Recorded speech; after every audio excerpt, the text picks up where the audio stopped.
Hi friends, இன்றைக்கி ரொம்ப ஹெல்த்தியான ஒரு சாம்பார் சாதம் எப்படி பண்ணுறதுன்னு பார்க்கலாம்.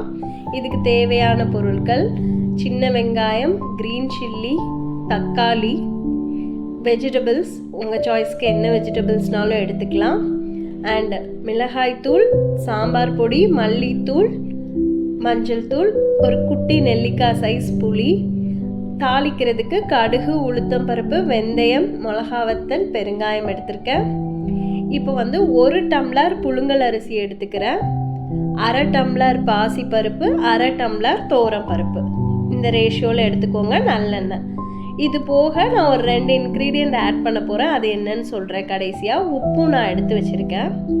இப்போ நான் புளியில் தண்ணி விட்டு ஊற வச்சுக்கிறேன். நான் இதில் 1 டம்ளர் தண்ணி விட்டுருக்கேன் புளி ஊறுறதுக்கு. 1 டம்ளர் ரைஸ் இப்போ ஒரு குக்கரில் சேர்த்துக்கிறேன். 1/2 டம்ளர் தோரம்பருப்பு, 1/2 டம்ளர் பாசிப்பருப்பு எடுத்து வச்சதை நல்லா வாஷ் பண்ணிவிட்டு நான் தண்ணி ஆட் பண்ணுறேன். 5 கிளாஸஸ் தண்ணி விட்டுருக்கேன். விட்டு இது ஒரு ஸ்டவ்வில் இது கொதிச்சிட்ருக்கட்டும். நல்ல ஒரு பாயில் வரணும். இன்னொரு பேன் எடுத்து நல்லெண்ணெய் விட்டுக்கிறேன்.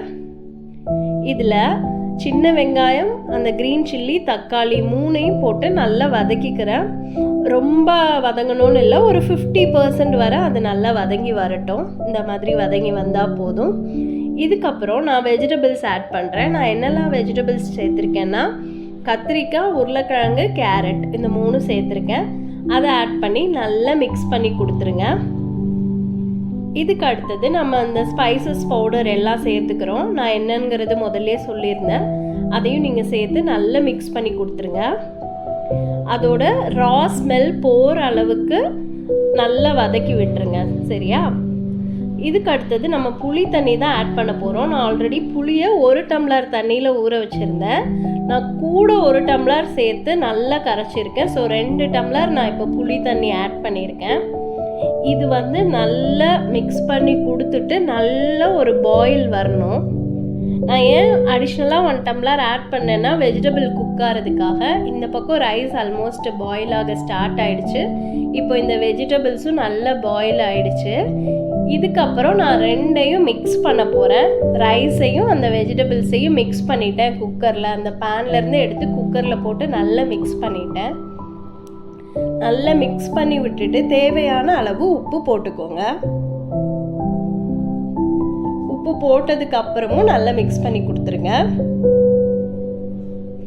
இப்போ நான் இதை மூடி போட்டு நல்ல ஸ்டீம் வரணும். குக்கரில் ஸ்டீம் ஒரு 5 விசில்ஸ் நான் வைக்க போகிறேன். இப்போ பாருங்கள், நல்ல ஸ்டீம் வந்துருச்சு. வந்தப்புறம் நான் விசில் போடுறேன். கரெக்டாக 5 விசில்ஸ் விட்டுக்கோங்க. ரொம்ப ஹை ஃப்ளேமில் ஸ்டவ் வைக்க வேண்டாம். ஒரு மீடியம் ஃப்ளேமில் வச்சு 5 விசில்ஸ் வரட்டும்.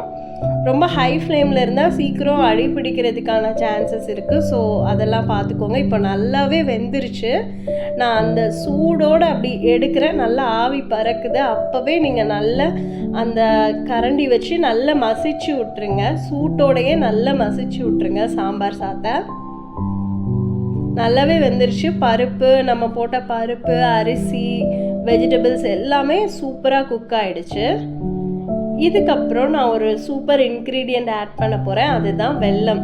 ஸோ 1 டேபிள் ஸ்பூன் நாட்டு சர்க்கரை சேர்த்து நான் ஒரு 1/2 டம்ளர் தண்ணி சேர்த்துக்கிறேன். ஏன்னா எனக்கு கன்சிஸ்டன்சி கொஞ்சம் ஃப்ளோயியாக இருந்தால் பிடிக்கும். நான் அதனால் கொஞ்சம் தண்ணி சேர்த்துக்கிறேன். இப்போ தாளிக்கிறதுக்கு நம்ம நல்லெண்ணெய் விட்டு ஆல்ரெடி எடுத்து வச்சுருந்தோம்ல, கடுகு, உளுத்தம் பருப்பு, வெந்தயம், மிளகா வத்தல் போட்டு நல்லா தாளிச்சிருங்க. கடுகு நல்லா பொரிஞ்சு வரட்டும். பெருங்காய பொடி சேர்த்துக்கிறேன். கொஞ்சம் கருவேப்பிலையும் சேர்த்துக்கிறேன். இதில் நீங்கள் கொத்தமல்லி கீரை இருந்தால் கண்டிப்பாக ஆட் பண்ணிக்கோங்க. நான் என்கிட்ட இல்லை, அதனால் ஆட் பண்ணல. ரொம்ப சூப்பராகவே ரெடி ஆகிடுச்சு. கண்டிப்பாக இதே ரேஷியோவில் ட்ரை பண்ணுங்கள். உங்களுக்கு சூப்பராக வரும். நல்ல டேஸ்ட்டாக இருந்தது, ஃப்ளோயியாக இருந்தது. நம்ம சாம்பார் சாதம் ரெடி. ட்ரை பண்ணிவிட்டு சொல்லுங்கள். தேங்க்யூ.